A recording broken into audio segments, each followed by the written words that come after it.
సతీదేవి యోగాగ్నిలో పడి ఉమ్, దహించి దహించి దహనమైనప్పుడు అంటే ఒక కట్టెలా మారిపోయిందట. ఆ కట్టెని పట్టుకుని శివుడు భుజం మీద వేసుకుని లోకాలన్నింటిలో మతి భ్రమణం అయిపోయి మొత్తం తాండవం చేస్తుంటే లోకాలన్నీ ప్రళయంలో పడిపోయినాయట. అన్నీ కదిలిపోయినాయట. అప్పుడు విష్ణువుని ప్రార్థిస్తే విష్ణువు తన సారంగం అంటే తన ధనస్సుతో ఆ అమ్మవారి శరీరాన్ని 108 ముక్కలుగా కొట్టాడట. ఆ 108 ముక్కలు భూమి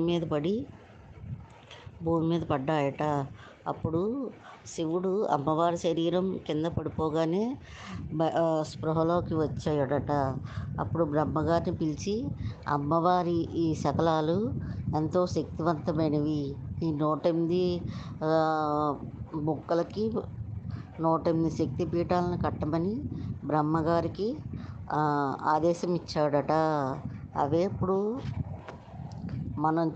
మనం దర్శిస్తున్న అష్టాదశ శక్తి పీఠాలు, కొన్ని చోట్ల 58 పీఠాలు, మొత్తానికి 108 శక్తి పీఠాలట.